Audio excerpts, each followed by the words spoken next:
as we get ready over here for our best of 5 grand finals. We're in the top right-hand corner of the map, spawning all the way. In the top right-hand corner, we have our red Zerg player coming down from the land of Korea, representing Onside Gaming. We have Solar.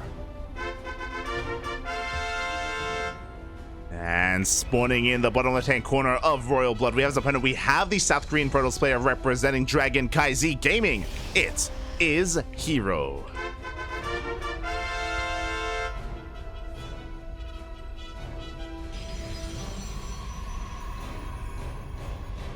Oh boy, and we were getting into this a little bit, you know, herO and Solar. They face each other plenty of times throughout their career. But recently, when I think of herO and when I think of PvZ, it's always been Dark, his teammate.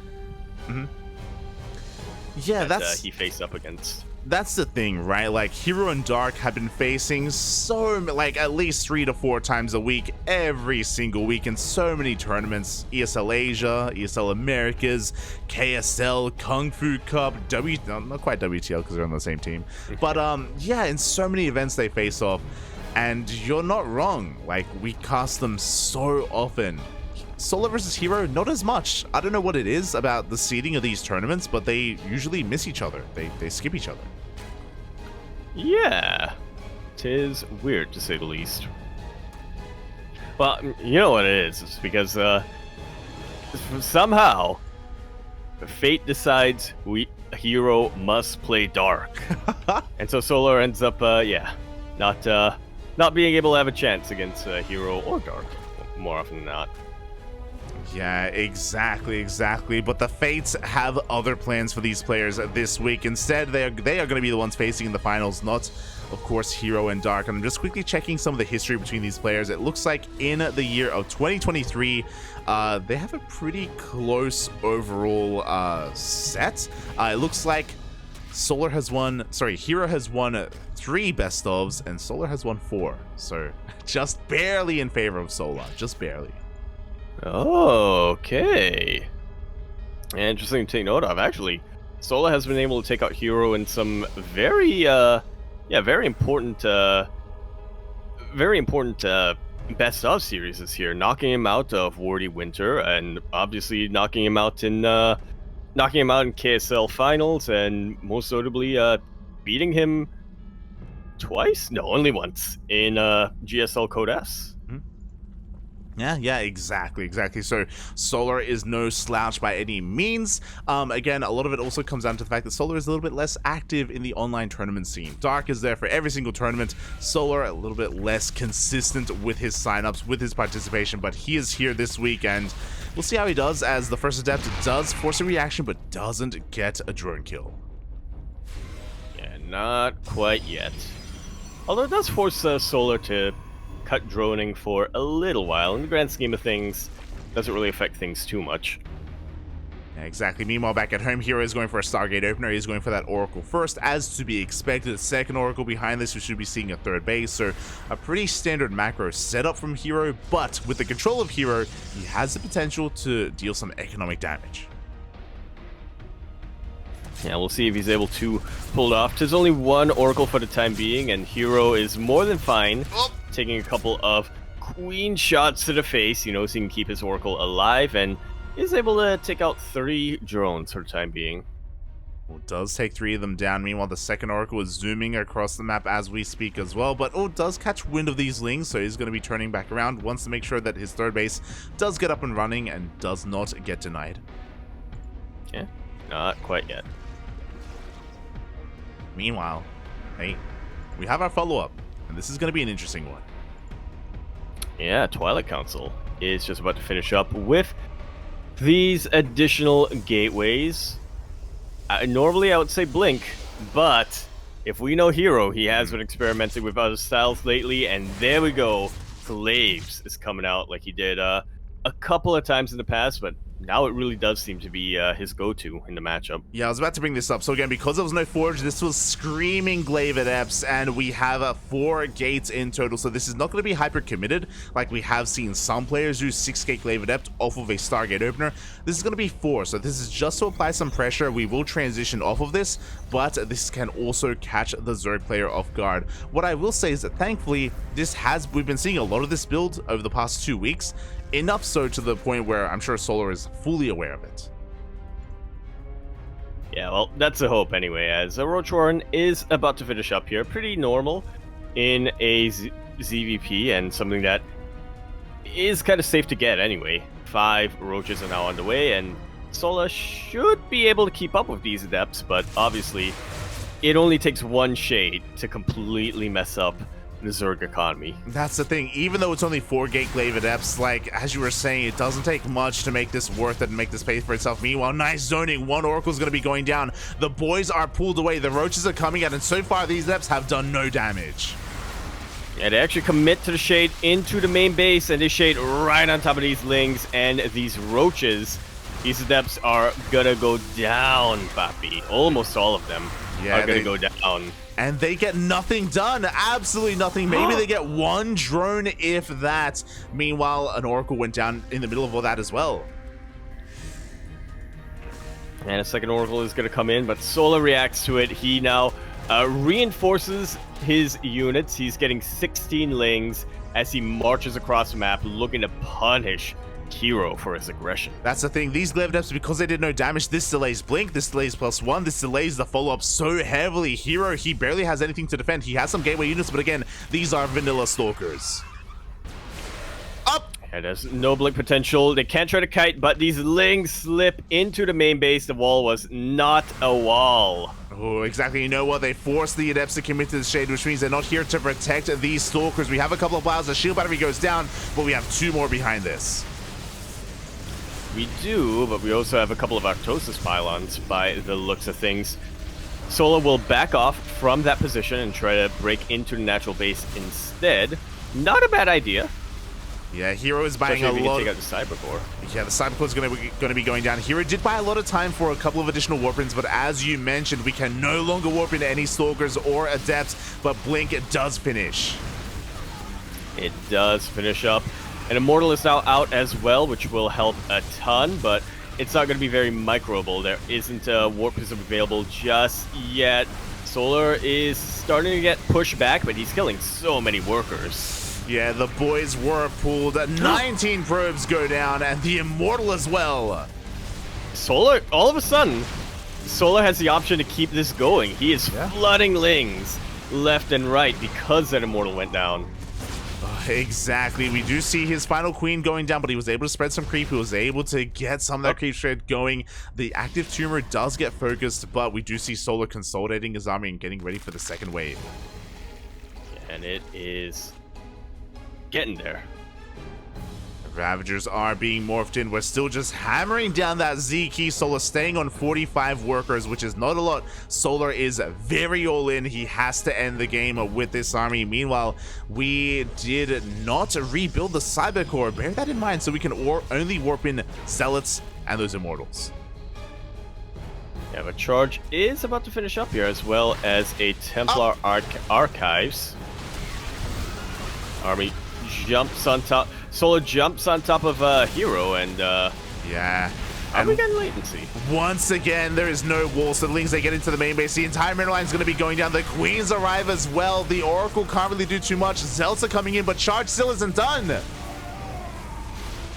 And in that time, Solar is able to pounce on top of the entire Protoss army and the economy as well. This main base and this natural base is about completely forfeit. Templar Twilight Council was completely powered as well. These Zealots are going to be completely vanilla. Yeah, the Zealots, they do go down just before Charge could finish. Meanwhile, we have 3 Immortals, but they're being exposed. They're being isolated. One of them goes down. The second is being focused down as well, and herO is just running out of steam. He just doesn't have enough. GG gets called, and Solar takes game number 1. Very solidly, yeah, here from Solar. I don't think I've seen anybody defend against Glaive's Depths quite as cleanly. Yeah, that was really impressive stuff from Solar. Like, he read herO like a book. He was so ready for the Glaive Adept follow-up with his Lings, with his Roach timing as well. And it wasn't just that, but also his ability to pull away his workers and minimize any kind of losses. Again, he didn't really lose any drones to that harass. Yeah, pretty much none. A couple of them went down to the Oracle, and a couple were caught in stasis, but it's nowhere near enough for for herO there to make that investment into Glaives worth it. Oh, exactly. It wasn't just the investment into Glaives, but again, we mentioned it earlier, right? Like, that delayed all the other tech, it delayed everything else, and that's why herO was so vulnerable to the counterattack, and Solar knew it. Because he held the Glaives so well, he knew that there was a window that he could exploit. He went for it, he went for the all-in, and now he has a lead in this series. Yeah, very nice lead. Of course, it is a best of 5 and not a best of 3, so it's not quite not quite a match point yet. herO has plenty of opportunities to start to turn things around, but Solar has a lot of momentum going his way. After taking game number 1 in such solid fashion, he's got to be feeling so confident going into the rest of the series. Boy, exactly. Very confident indeed, and here he is oozing that confidence, and spawning in the top right-hand corner of Altitude, we have the South Korean Zerg player representing On-Site Gaming. It is Solar.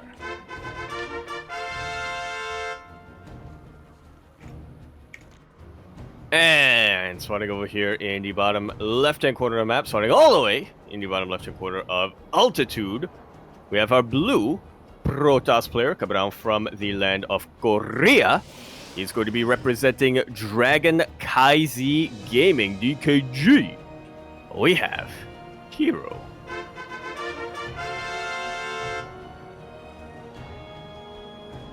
Boy, here we go, and yeah, interesting stuff here from Solar. He actually went for a 15 hatch, but despite going for the 15 hatch, he was still forced to take the unnatural natural anyway. So an interesting turn of events, nonetheless, as we get into our game on Altitude. And I'm also a little bit surprised that this map was not vetoed. Not only not vetoed, but is the second pick, apparently. We are very much used to seeing Altitude in every region pretty much get vetoed in every matchup. And a lot of players aren't too comfortable playing on a map this large that has a lot of sneaky pathways to it. Yeah, definitely, especially in ZVP. Like, I'm really curious as to what the vetoes were. I imagine Near Humanity was one of them, but I don't quite know what the other could have been. Maybe Dragon Scales was one of the other smaller maps. But for Altitude to slip in, that does kind of open things up quite a bit. We have seen herO play Skytoss on this map quite a lot. We'll see if he tries to, or if he tries to go for something more aggressive instead. Yeah, I know which one I'm hoping for, but because of the map, he does have a lot of options here. Yeah, especially if he wants to take it to a later game, he's got that option. You're like, Papi, just go for a Twilight Council opener, go for Glaives, just go all in, Papi, let's go. Just cannon rush him, Just cannon rush him from here on out, dude. Smooch. Well, here we go. It is, in fact, not going to be a Twilight Council, unfortunately. It will be a Stargate instead. At least to open things up on. An Oracle is very common to kick things off of, and just like game number 1, he can transition from an Oracle to a Twilight Council build. Whether it's Glaives or whether it's Blink, though, we'll see. If it even is a Twilight Council. Yeah. I'm hoping it is, but... Yeah, exactly. I imagine because this map is a little bit larger, we should be seeing a much more natural and standard transition here from Oracle into a Forge alongside the Twilight Council. So we'll see how this all comes together. Meanwhile, Solar is making a pretty large swell of Lings here, which is not normal. He isn't going for a massive Ling flood by any means, but this is designed to deny the third, at least the third. Yeah, which herO is currently not going for. Soul's gonna have to find some other way to make use of these links. He's trying to bust on through, but the Oracle does come out in time, and there is a secondary wall and a shield battery as well. Yeah, herO doesn't take the bait. Solo was hoping that he would force herO to activate the Pulsar Beam, but no, the Oracle stands strong. Oh, but the links, they get in! Yeah, that wall was not a wall, unfortunately. Wow. Lings were a little bit looped up. Adept was a little bit too skinny. And these Lings are going to get a lot of drone damage. Holy heck, this is way more than... This isn't game-ending damage yet, but it's pretty close to it. This is pretty disastrous. As we saw, herO, he had the Oracle ready, and he chose not to activate the beam. He believed that he had enough to defend, and he was wrong. He kind of misjudged the situation. Solo came back in, and... Well, yeah. I mean, he did have enough to defend. He did. If they were defending. Yeah. They just weren't defending. Yeah, I mean, the whole position was not quite there, or the wall itself wasn't as solid as he thought it was, and yeah, things going quite well for Solo at the start of Altitude. Yeah, it's definitely still possible for herO to bounce back from this. Obviously, Altitude is a very, very large map. Just because 10 drones went down at the start of the game doesn't mean that herO can't try to get into the base, try to out macro himself from this position. I mean, he's already catching back up quite a bit, but like you said, it is disastrous. You don't want to have to catch up if you don't have to. Exactly. But he has to, so. He really does. Meanwhile, once again, no forge here from herO. He goes for the singular Twilight Council, but this time with a Robo. So he's going to be going for Blink, but this is going to be a little bit more committed. And it does make sense overall because herO has to try to cut some corners. Because of this, his +1, his upgrade is going to be delayed, but he may not intend for the game to go on that long. Yeah, we'll see. As Solar is doing typical ZVP things, getting his +1 melee, anticipating Blink coming his way, which is exactly what herO is going for. Yeah, exactly. So Solar reading this quite well. Ooh, we get a surround on one of these Stalkers. Blink is not done, by the way. And Solar is able to get a cheeky snipe on one of these Stalkers. It can stack up as we get into the mid-game. Yeah, and here we go. We're getting into that gateway explosion. herO is going to be going for a massive Blink Stalker push. No +1, no fourth base behind this. No, a couple of additional gases are being taken, but again, herO is going to be quite committed once the Prism comes out. Yeah, and this is a commitment that has to deal damage. Not just because he took damage earlier on, but also because he is getting so many gateways behind all of this. If he loses his Stalkers here on out, it may be a large map, but he is still left wide open and vulnerable to a counterattack from Solar. Oh, he really is, as the Stalker army is getting larger and larger as we speak. The Lings go for a counterattack. No, not again! How is it not a wall for a second time? herO is forced to recall, but with +1 finishing up, so many probes are gonna go down. They really will. There we go. The probes force out of the main base. With this, herO is gonna be able to minimize his losses, but regardless, damage is done, and Solo go to full scatter the main.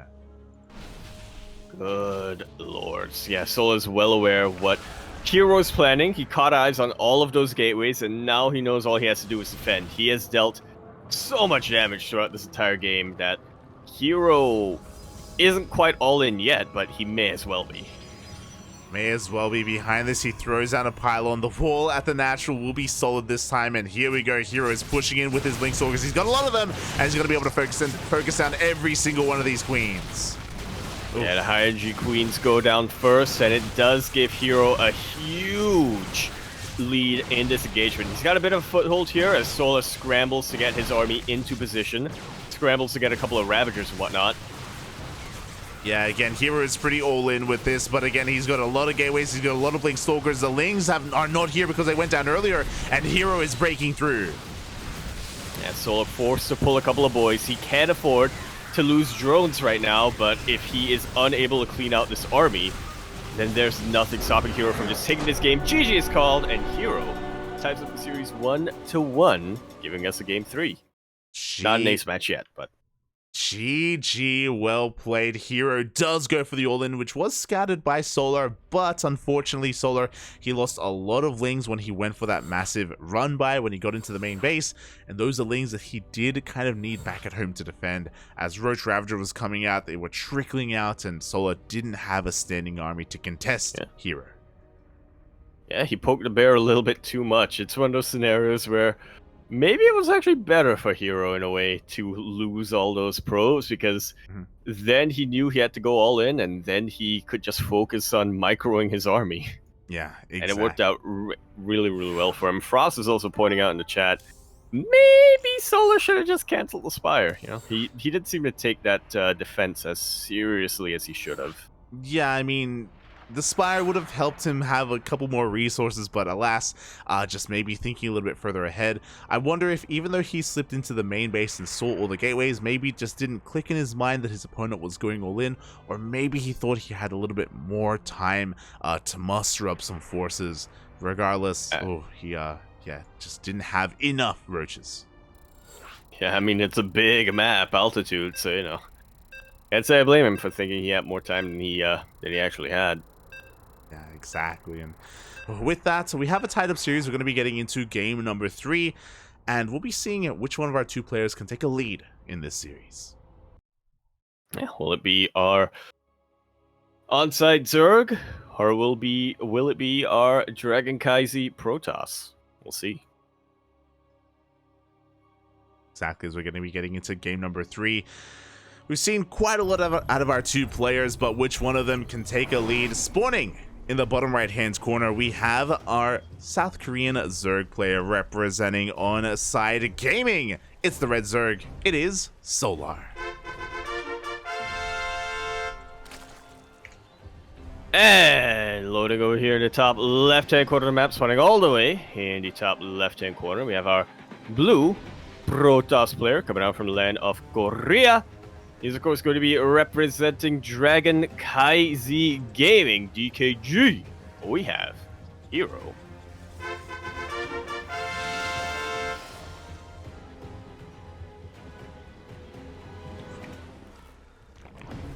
Ooh, and Solar is going to be mixing things up here. He's going to be going for a pool first opener. Oh, okay. Maybe a little bit aggressive here. What is this drone up to? Okay, just chasing down the probe. Yeah, he does have eyes on the probe with that Oracle. As soon as he sees it leave, he does go for that hatchery. And thankfully, because it was a pull first, he can afford to have a bit of a delayed hatchery. I mean, it wasn't going to be thrown down any sooner anyway. Yeah, this was intentional. I was hoping for a proxy hatch, but no, it's just because he knows he's not going to be able to get the hatchery on time, so might as well. Yeah, and there we go. His hatchery is at that natural base location. With this, Solar does have a couple of options. We can already see a couple of lings on the way. Only 4 lings, though. This is designed to hunt down this probe, get a little bit of map control.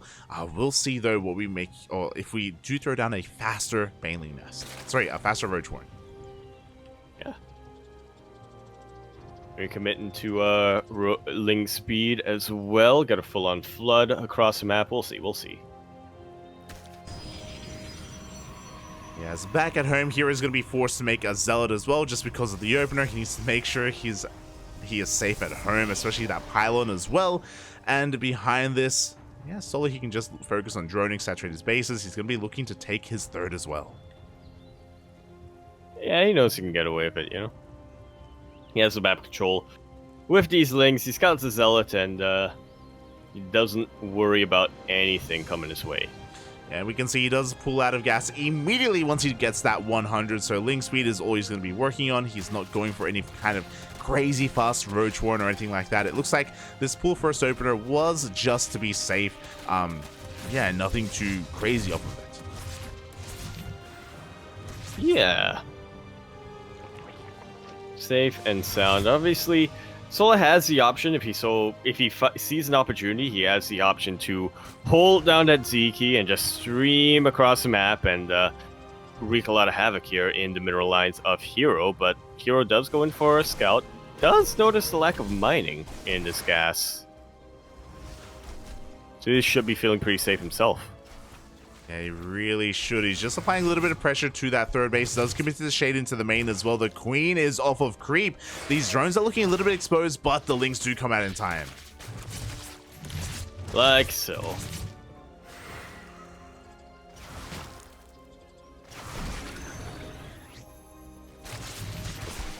And yeah, with a little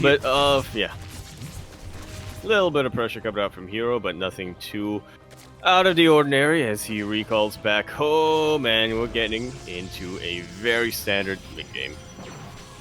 Yeah, exactly. Back at home, we do have a Stargate opener into that first Oracle. Oracle's going to be zooming across the map. Solo trying to find some damage. It looks like he will be able to almost catch a Stalker. It does actually force the activation of that Pulsar Beam, though, so nicely done out of Solar. Yeah, it's always useful, forcing the Oracle to waste a little bit of energy over here will mean that Solar won't have to worry about his drones back at home, or at least not as much. He's, regardless, getting some Spore Crawlers just to make himself as safe as possible. Yeah, behind this, we have our second Oracle on the way. It looks like the third base is left exposed. We do get one drone kill. Very quick cancel, very quick Spore, and oh, he does it again! Yeah! Almost lost the drone there, but Solar, he is much, much quicker today. He's playing at like 500, 600 APM, which is insane, even for a Zerg player. Well, exactly, as we do see herO threatening that mineral line back at home. That third base is looking a little bit exposed, but we don't really have too much to punish it. herO instead is focusing on the aggression, slipping in between the bases, even moving out with his adepts. Yeah, he's really trying to find any openings here, which, if he gets them, will completely shut down Solar's economy. herO, once again, is focusing on getting Glaives. It only takes one, but you still want to keep your Adepts alive before the big commitment, before the big shade into the Zerg bases. A Roach Warren is now being thrown down as Solar tries to keep himself as safe as possible. There's a lot of lings. Every single ling that Solar made that is still alive is being thrown across the map, mostly to get a scout, but hey, if it can take out a third base, it might as well try. Yeah, and it's happening again. herO did go for that double Oracle opener into the Adepts. The Adepts have been spotted, and now Solo should be aware about what's going on, but this is a bit of a later scout, a little bit later confirmation. Can he get those Roaches out in time, because the Roach one is still on the way?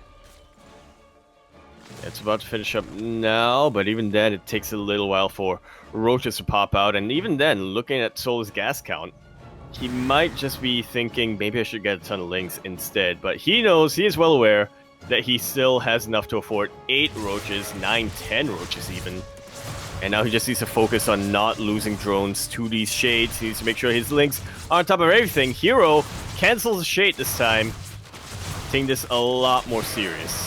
Oh, and there we go. He does get 2 drones, but only 2 drones and Roaches. They pop out in time. It looks like, no, he doesn't get the Queen. Very clutch transfuse. Will still get the high energy Queen nonetheless, but these Adepts need to do a little bit more damage. We do have Roach speed on the way behind this. Solo is getting ready for a would-be counterattack once that kicks in. But until that point, he's going to be droning. Yeah, he needs to get a good and healthy economy. His drones were delayed for quite a bit because, of course, he had to focus on spending larva on army units. He needed to defend against the Glaive Adepts that were coming his way. But now that he's safe and sound, he should be getting up to that safe 65 worker count for the mid game. Hey, maybe even going a little bit more greedy than that. Maybe going up to 80 workers. Yeah, but he has to be very careful, because what's important is that herO did escape with a lot of those Adepts, and they are back once again with a vengeance, threatening that 4th base and shading into the natural with the lings are waiting for them. Like so. They get a full surround on top of these Adepts, and that should be enough to completely shut this down for herO. Does Solo have enough to go for a counterattack? He wants to, and he's going. Yeah, he does want to go for that counterattack. First, he does have to clean up these Adepts, and they are forcing a lot of lost mine time in the main base. They cancel the shade, and they will get some drone kills. Just like so. 5 drones do go down, a pretty impressive amount, and that does mean that herO now has a worker lead behind this. We have Blink, we have +1. This time, herO has successfully transitioned into Blink Stalkers. It's going to be a lot more safe compared to game number 1. And all he really needs to do is survive the incoming waves. Sola, of course, could always try to contain herO for quite some time, and that would be pretty disastrous, but for the time being, herO has his 4th base secured. He is well aware that as long as Sola keeps to this unit composition, he will be able to build up his own forces, he will be able to tech up and upgrade his, get his upgrades going, and go for an eventual timing push.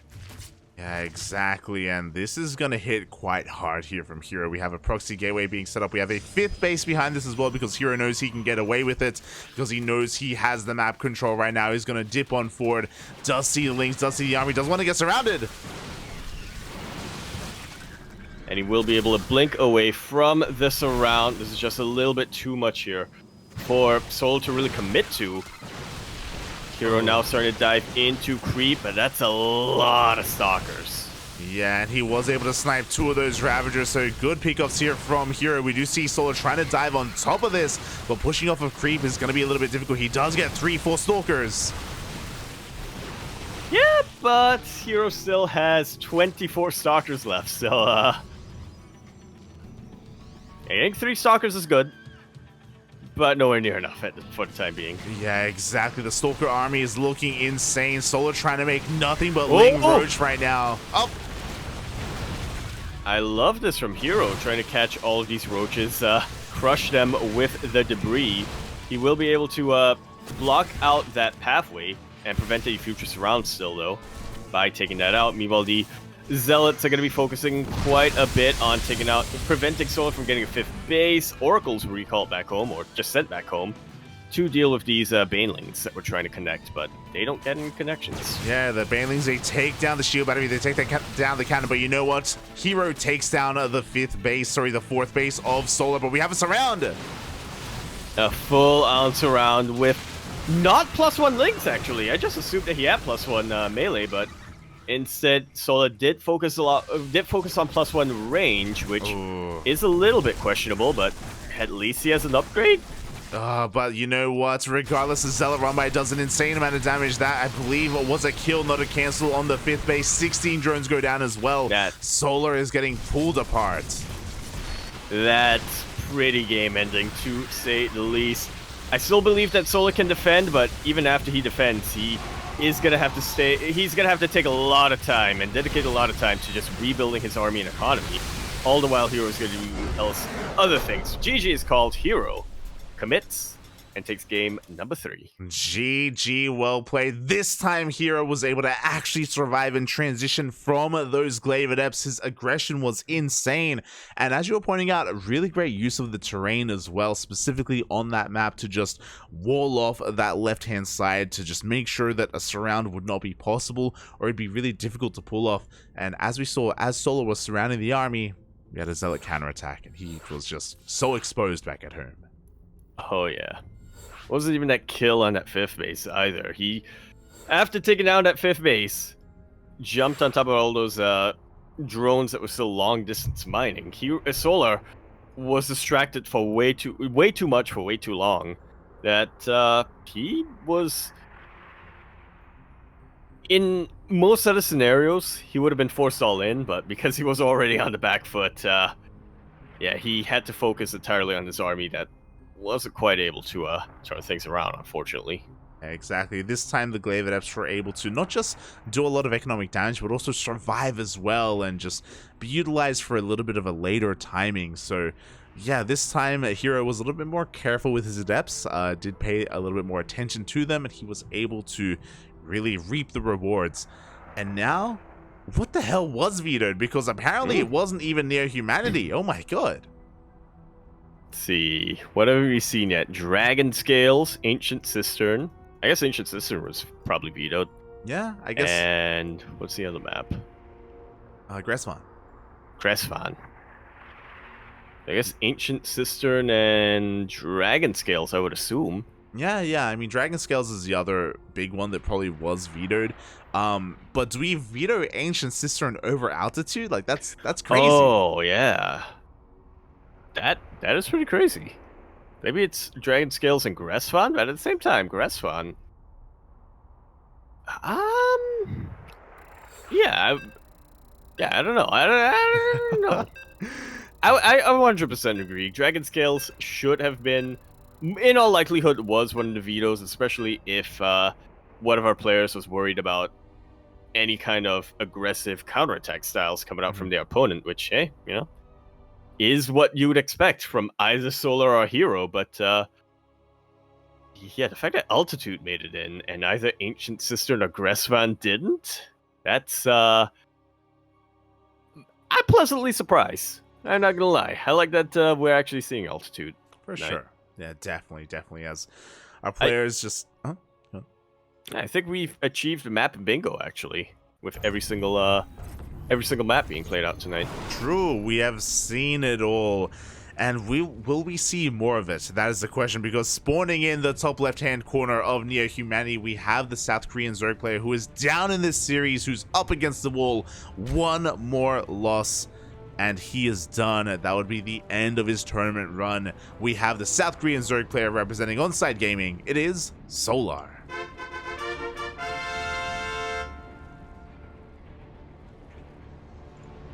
And over here in the bottom right-hand quarter of the map, starting all the way in the bottom right-hand quarter, we have our blue Protoss player coming down from the land of Korea as well. He is going to be representing Dragon KZ Gaming, DKG. He looked a little bit out of it at the start of the series, but man, has he tightened things up. He is herO.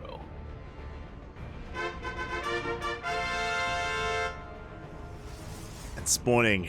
Oh wait, we already did that. It's late. It's getting late, Poppy. Who's at the top? Who's at the top left? It's almost 3 a.m. Who's at the top right? Who's at the top right? Who is it? Tell us. Who is it? Oh my god, we have made it so far. We're at the home stretch, Poppy, in the grand finals, potentially one game away from ending it all. And oh boy.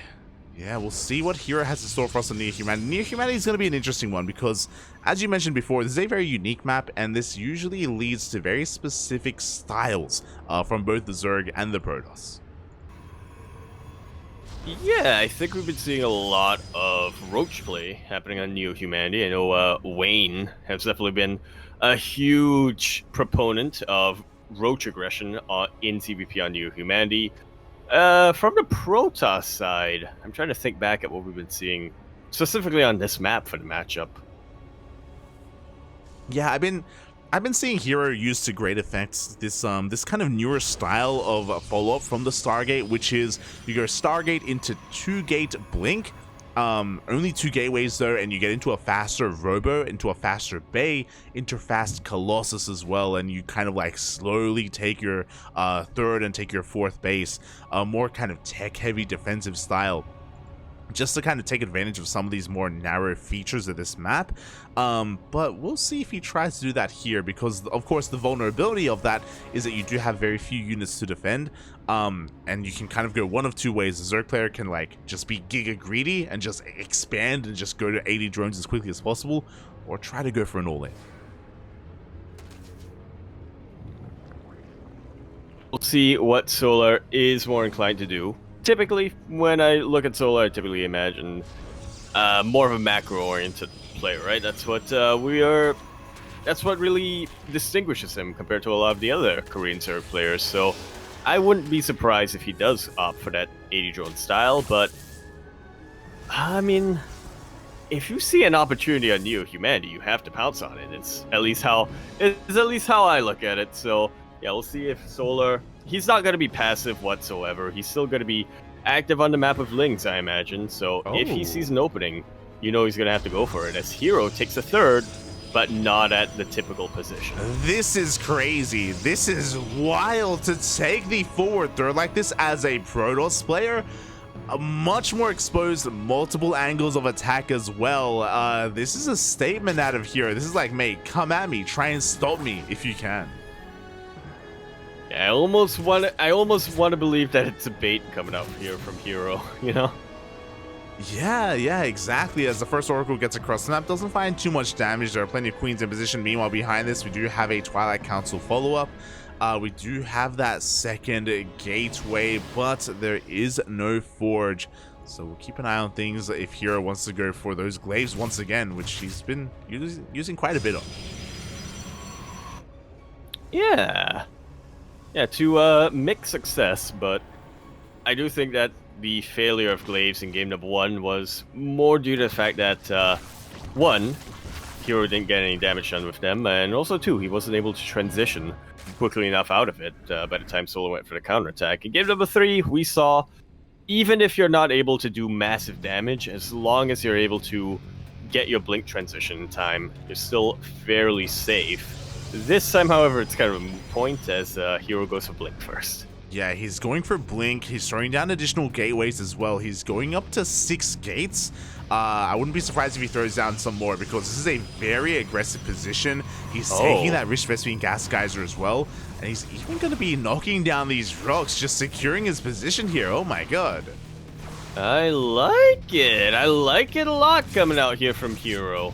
You're taking a risk this massive, and you yourself have decided, I'm not going to be the aggressor this game. You might as well just shut down as many attack paths.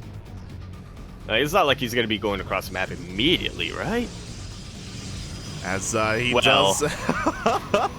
He's going to be going up to 9 gateways, and this is very similar to the build on Altitude. If you recall, on Altitude, herO went all in with no Forge. Same thing. No Forge, no +1, no Robo, no Bay, no additional gases here at the Natural either. So we're going to be going for a mass Blink Stalker push. This is going to hit hard.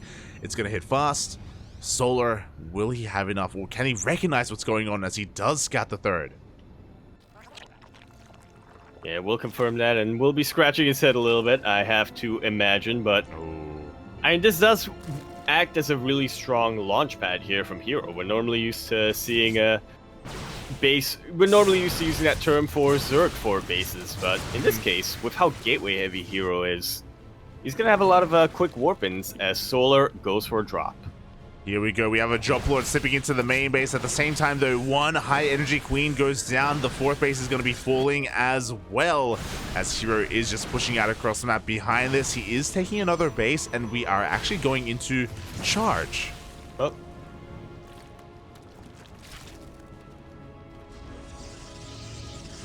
Follow-up coming in here from Solar. herO is forced to blink, but since he already took out that 4th base, he doesn't mind so much. Yeah, exactly. He's already dealt his damage, and yeah. Yeah, the Drop Lord in the main base gets 4 probe kills. Not too bad. Does force the recall, does force herO back home. And what's important is that herO is going to be transitioning. So he had a very strong push that killed a base, so it did a lot of damage, to be fair. And now he's going to be throwing down his double EVA chambers to catch up in those upgrades and that 4th base. It has been so long since I've seen a Protoss player go for double Forge, but herO shows that there's still a place for it. Yeah, exactly. Going to be going for that, for those 1-1 upgrades. Meanwhile, we have Charge finishing up as well. So for the time being, herO is going to be relying on a very heavy gateway unit composition. Zealots, Stalkers, and Archons. Oh! Yeah, which is definitely very, very potent. As herO catches yet another Drop Lord. Charged with Archon in every matchup, no matter what, is a very potent unit composition. It can be countered pretty... It does have some hard counters, though, which I guess is part of why we don't see it too often, but in the hands of somebody like herO, and and in such a scenario where you are able to shut down the Zerg economy by so much, I think it's going to work out really well for him. Yeah, we'll see if he can survive that long, because you know what, Solar, he is done waiting. He wants to push on in. He wants to try to break the bases of herO. He has cut workers at 66 drones.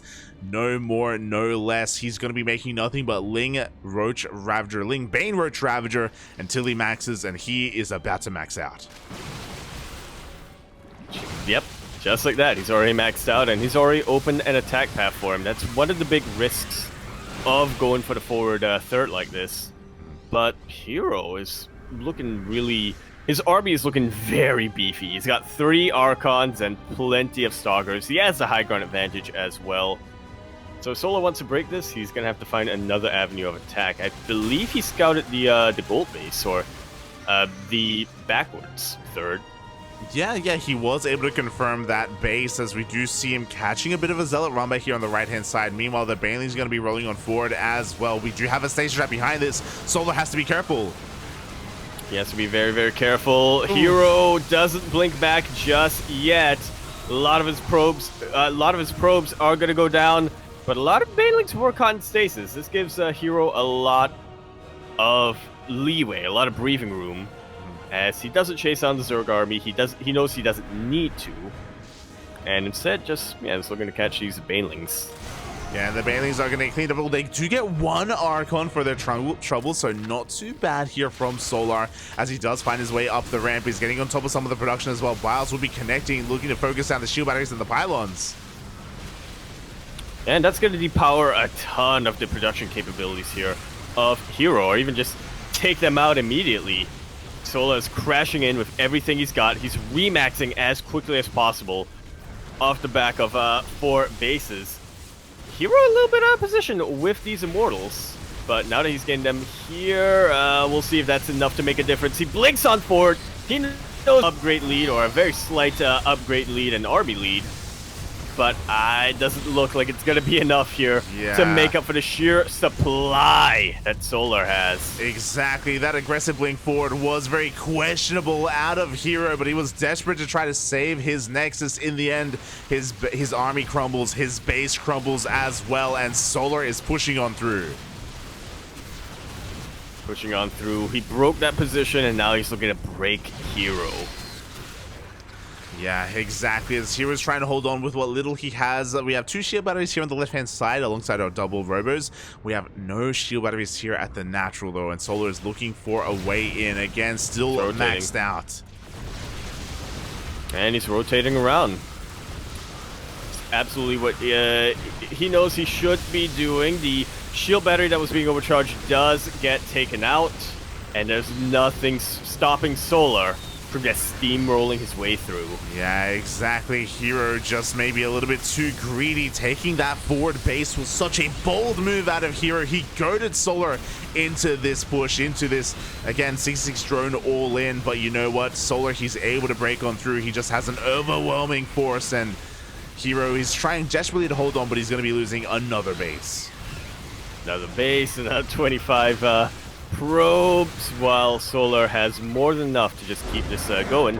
GG is called, and Solar ties us up 2-2 and takes us all the way to the ace match. Like you said, Light, he goated Solar, and that's why he's a goat.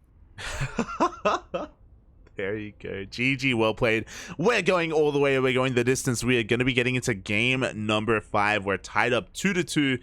And I'm curious as to what game 5, what map is it going to be? Is it going to be Dragon Scales, Gresvan, or Ancient Cistern? I'm going to say Gresvan. Yeah. I would imagine so. We'll see. I feel like it's either going to be Dragon Scales instead then. Yeah. I feel like you'll have to bet on Gresvan. I'm going to bet on Ancient Cistern, but oh, there we go. It is gonna be Gresvan.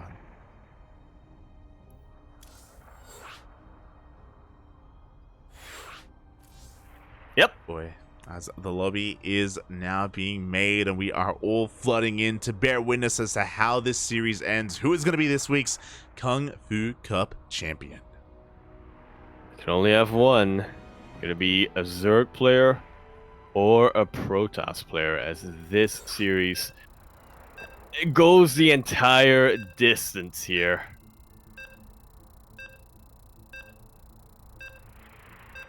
It does go the distance. It does go all the way to the ace match, and really that's the only way it could go between these two players, but there can only be one champion, and I wonder how this will end and what the strategy is going to be. Cannon Rush, let's go. Oh. Not like this. Not like this. It's gonna be Sky Toss, Bobby. Sky Toss. Oh, you know, we're gonna see a Spore Forest pop up. Yeah. As we get on into Gresvan for our final map of the evening. We are going to be loading on in here in the bottom right-hand corner of the map, spawning all the way in the bottom right-hand corner. We have our red Zerg player coming down from the land of Korea. He is going to be representing Onside Gaming OSG. We have Solar. And spawning in the top left-hand corner of Gresvan, we have as opponent, we have the South Korean Brodos representing Dragon KZ Gaming. It is herO.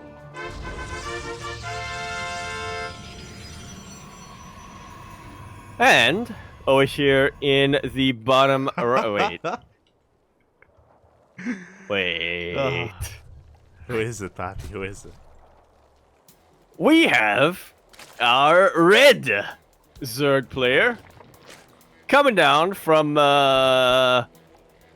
Shinling-dong. I actually don't know which neighborhood you listen. Somewhere in Korea, somewhere in Seoul, I imagine. We have our color that is not blue.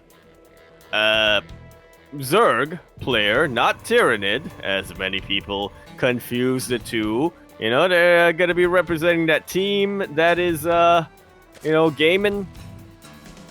That isn't offside, you know? We have Electro Power. No, wait. Solar. This is Yaku when the brain is gone. It's over. It's over, Papi. It's too much. It's too late. Oh. It's too much. It's too late. There's not enough food. It's okay. It's okay. We can make it, Papi. We can make it. We are here in the ace matching game number 5, and oh boy, how will this all unfold? Gresvan is one of the other larger maps in the map pool. Not as large as Altitude or Ancient Cistern, but still up there, you know, in the top 3. And on top of it being large, we've also seen some pretty interesting situations on this map. Specifically in ZVT, we have been seeing a lot of split map scenarios. In ZVP, not as much. We have seen a little bit of SkyToss, but as much as I want to bring that up because herO has been flaunting that, this series he's been very aggressive. Every single game so far, I don't think he's gone for a single standard opener. It's either a Glaive Adept into +1 Blink Stalkers, or we just skip +1 and go for a more committed Stalker push instead. It's been one or the other so far. Yeah, we're just waiting game number 5. It will be a time to switch things up massively and go for a cannon rush, except that's not at all what he's doing. Yeah. We're past 3 minutes in this game, and if he wasn't making a forge before, he's not going to make one now. But he does get the first tumor. Oh. So herO winning the mental. There you go. Right off the bat. This should just type out. Yaku, just be spitting facts right now. Spitting facts. When am I ever not? As we have a Stargate opener once again, we have been seeing this every single game, but the real question is, what is the follow-up going to be? Are we going to be seeing Glaive Adepts again, or are we going to be seeing those Twilight Castle into Blink instead? We'll keep our eyes peeled as the first Oracle does get across the map and is looking to find some damage, but no, doesn't find any larva, and as it makes its way into the main, we have our 2 queens. Oh. Who immediately start chipping away at this Oracle. 2 drones who go down. herO not going to get too ahead of himself here. He takes out what he can, and he leaves with his Oracle still alive. A little bit of hull damage, but not the biggest of deals, especially if a second Oracle is coming to meet that. Yeah. You're going for some multi-prong. Here we go. The second Oracle is going to be finding a lot of damage. 5 drones in total going to be going down. The Queen pops out just in time, but this is getting out of hand a little bit. The other big thing is that herO takes a very peculiar third base, going for the linear third instead of the triangular one. Yeah, which is odd to say the least. If herO was a Zerg player, you know, typically you'd say, oh yes, the linear third is a bit more defensible, but even for Zerg, I feel like the fact that it's on the low ground just makes it, yeah, I don't know, it's not as defendable in a way. Yeah, it's really odd. I don't think I've ever seen herO take this as a third, by the way. It's crazy. I don't think I've ever seen... the only times I've seen people take this third base is if they're worried about... if they're worried about a push coming their way and they don't think that they can defend at the triangular third. Yeah, but even then, the triangular third, you have the high ground, you have the ramp, you have so much going your way defensively. So yeah, really interesting decision here by herO, and I'm curious to see if Solar's done droning. He's droned up to 50 for the time being. He has 5 Overlords on the way. The Roach Warren is about to finish up. We have Lings coming out as well. And yeah, I think Solar also recognizes how defenseless this base looks. It is so isolated. Yeah, let me tell you.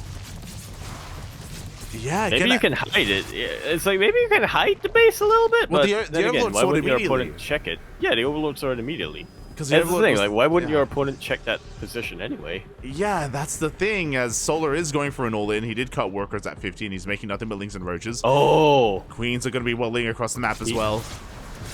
You know what's happening? He's goading Solar again. He's telling Solar to come at him.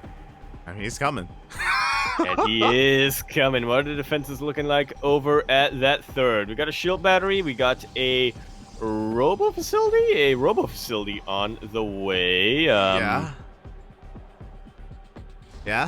I gotta be honest, lad. I don't think this is gonna be enough here for herO. Oh no, there was not a wall as well. The Lings, they flood into the main base, into the natural as well. At the same time, here comes Roach Ravager. The stasis traps are getting baited out here. Not the best stasis traps, and here we go. The Roach Ravager is getting on top of the army. Yeah, and even though there is blink available right now for herO, he doesn't have a lot of room to blink back to. Shield battery is gonna go down. The Lings are wreaking havoc into production. They really are. The Queens are waddling on in as well. No creep here, so they can't really transfuse, but their DPS does get added here, and it will be able to enough to focus down these Oracles. Yeah, focus them down, at the very least zone them away. Shield batteries are completely out of energy, and now the Queens have done their job. They've gotten rid of the Oracles, and Solar is doing nothing but hold down Z, hold down R, and occasionally click on his Roaches and press whatever the button to morph them into Ravagers says. Yeah, and even though herO is going to be able to barely hold on to this third base, he loses 29 workers. Lings focus down the Templar archives in the main base as well. They're still in the main. They still haven't been cleaned up. Good God. Yeah, that is absolutely insane. herO is forced all in at this point, but to be honest, I don't think he has enough to go for a counterattack. With. He doesn't have a lot of production. He doesn't have a lot of units available for him right now. Again, just a really odd place to take a base. You lose a lot of the other features of the map as well defensively, whether it's the ramp, the high ground, the choke point to take advantage of as well, and the kind of easier fallback point of that natural. Regardless, Solar is droning. He's not going to be forcing the issue. He does have quite a large army, though, so he's honestly really safe to a counterattack. He's safe enough to drone and take more bases. Yeah, he's very safe. He's got creep connecting every single one of his bases. If herO ever decided to go for that counterattack, that's, I think, what Solar was hoping for, to be honest, because yeah, he just set up quite a concave right outside of this third base location. He was hoping that herO would try to push up into that ramp and get a little bit ahead of himself. And hey, here is pushing. You know, he is going for that counterattack. You were mentioning it. Yeah, he is all in. He has to do some counter damage. He does have 2 Immortals and quite a lot of Stalkers alongside +1. So this is a pretty hefty army. But this time, unlike on altitude, Solar is waiting for it. Yep. He hasn't underestimated the attacking potential that herO has this time. He made a whole ton of Roaches, and he's waiting in a very good location. Meanwhile, Lings slip into herO's base once again and take out what few probes are left. herO was already all in, but now he's all in. Yeah. He's all in, mate. As we go, the bars are looking to connect, and nice splits at the last second there from herO. He does have an amazing blink control, but pushing up a ramp into a concave of Roach Ravager is never a good thing. And now that Solar's been able to bleed out enough Stalkers, he feels confident enough to go onto the low ground. He's zoning away to Warpism with his Queens. One Immortal goes down, and herO is actually trading really, really efficiently. Yeah. he just needs to. It's just not enough for him right now. Yeah, it's like herO is fighting his heart out, but he doesn't have the supply. He doesn't have the numbers. GG gets called, and Solar takes the game, and he is this week's KungFu Cup champion.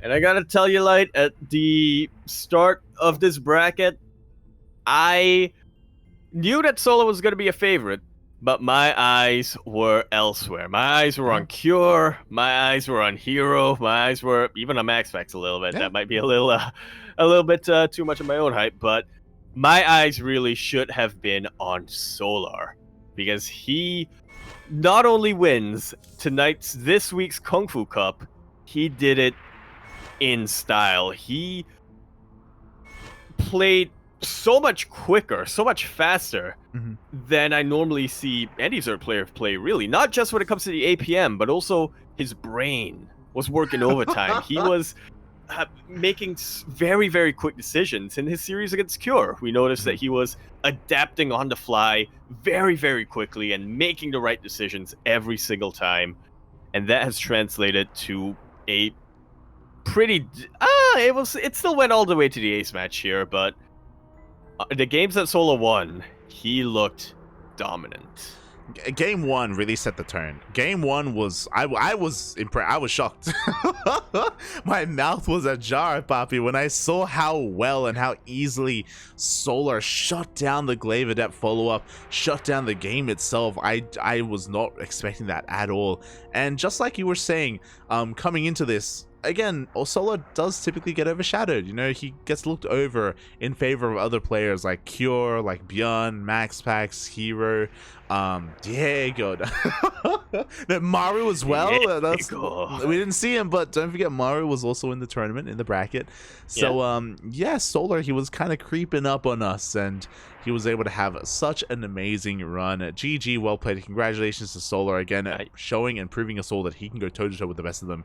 He took down Cure as well as herO. He is definitely making sure that when people say that Solar is the best Zerg player in Korea, he has the skills to back that up. He has the ability to back that up. And it's not just oh yeah, he's the best because everyone went to the military. No, he is the best because he is damn good. He is, and GG, well played. Congratulations to Solar. He is this week's KFC champion, and I hope he does spend that lovely money on some KFC and does feed his family. He is married now. He is. So GG, well played. Congratulations. Shout out to herO for being a very suitable finalist and a suitable contender to Solar. Again, you know, what makes a great series, what makes a great tournament, well, that is good rivalries and good matches. So yeah, very well done there by herO to make it this far. Not just you know, his series here against Solar, but also bearing in mind, to get here, he took down Raynor, he took down MaxPax as well. You know, again, herO really making sure that everyone knows that, hey, you know, like, on a good day, I can still take down MaxPax as well. You know, it isn't clear cut that MaxPax is looking to overtake me. No. He has to fight harder than that, okay? So, yeah, herO is still looking quite dominant, at least against some of these other players. But yeah, wasn't quite able to pull it off here against Solar. And again, that last game was a bit of an odd one. I've never seen a Protoss player take a third there. That was crazy. Actually crazy. It was insane. I've only seen Zerg players take that. Yeah. And even then, it's usually... Well, actually, I'm not really sure what the rationale is, but, you know, usually Zerg, they are able to defend it quite a bit more than Protoss and Terrans. So, yeah, I too am wondering what the rationale behind this was from herO. Maybe we can ask him, hint, Kuro. Maybe we can. I mean, herO, he's just such a quirky player, and you know, if you only tuned into the finals, I highly recommend you check out some of the other matches that we casted. herO versus MaxPax was a lot of fun. I mean, let's not forget the game where he took a ninja base, and then MaxPax also took a ninja gold base as well. It was, a great series. MaxPax, you Protoss says, in game number 1, herO went for a Dark Shrine, and then MaxPax himself decided to go for a Dark Shrine. Game 2, herO went for a Ninja Gold. MaxX decided to go for a Ninja Goal. Game 3, he didn't have the opportunity or the time to pull a Uno reverse card on herO, but yeah, I'm sure if it went on long enough, he would have tried to throw down a proxy pylon across the map with a Twilight Council. I'm sure he would have. So again, some great games tonight, some great players as well. We also saw the return of TY in a short series, but it was nice to see him nonetheless. Nice to see him question marking Cure. I forgot about that. That was so that was so sad, but also kind of in a sick kind of way, I kind of smile at that series. It was a fun series, and I hope to see more of TY. I hope more than anything that like lights a fire in him, and that like invigorates him to come back harder and stronger next time. As thank you so much everyone for tuning in. A bit of a longer broadcast. KungFu Cup can go the distance sometimes, and we have been casting for just under 6 hours. Yeah, we're reaching that 6-hour mark. Yep. So pretty intense. It is about to be 3 a.m. here in Australia. About to be 3 a.m. Yep. Oh boy. Approaching 1 a.m. over here in Singapore. Yeah. And it's like 2 a.m. in Korea as well. So shout out to our finalists for. True. Yeah. Maybe that's why herO went for the base. It's just too late to think. I mean, that's cope because you'd have to say the same about Solar, right? Yeah, and obviously we know that they are known for being kind of degens over there, especially herO. Like, what was it? Playing ESL Asia, and then 12 hours later playing ESL EU, and then a couple hours later playing ESL NA with 0 sleep in between. Play it all, mate. Play it all. Play it all. But yeah, with that, thank you so much everyone for watching. Thank you so much everyone for tuning in. If you enjoyed the broadcast and if you want some more CranKy Duckling action, then you can follow us all over the place. We have a Twitter, we have a Facebook, we have an Instagram, we have a YouTube channel, we have a Discord server. If you want to interact with us outside of StarCraft, then Discord is the place to be. Otherwise, if you enjoy our casting, if you want to tune into some more, or maybe you want to tune into some VODs, YouTube is the place to be. We upload everything to YouTube on a daily or we have a new video every single day. We upload on a daily basis. So yeah, if you're interested, follow us there. Otherwise, Yaku. Yes. When are you gonna stream, buddy?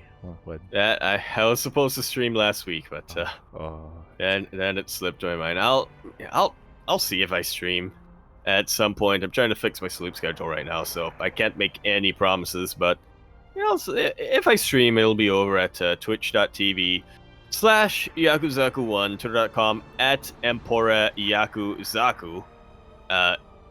Is where I'll announce when I go live. !Discord in the chat is where I am, and also where the bot that tells people when one of us goes live is at, in case I forget to announce it on Twitter. And not just us. Light is there, Guro is there, Asherbro is there, everyone's there. So maybe you might want to be there. Yeah, you want to be a part of everyone. There you go. There you go. You can follow Yaku there at Emperor Yakuzaku. Meanwhile, you can follow myself at light_VIP on Twitch and Twitter as well. I try to stream throughout the week. I typically don't whenever we have casting, just because I want to preserve my sanity, my brain, and my stamina as well for our casting. So if I'm ever not casting, I'm usually live on my channel over on my Twitch. You can follow me there if you're interested in some Zerg ladder gameplay as I try to work my way back into Masters and hopefully into Masters 2. One day, Puffy, one day I'll be able to devote some time to actually laddering. I haven't streamed in a while. Unfortunately, I haven't streamed in a while, kind of like Yaku. Not as long ago. Yep. But you can follow us. You can follow me there. Otherwise, you can follow us on the CranKy Ducklings. Our next broadcast, I'm not too sure. We have World Team League in 2 days. Tomorrow, we do have another tournament. We have a cast in 4 hours. Yep.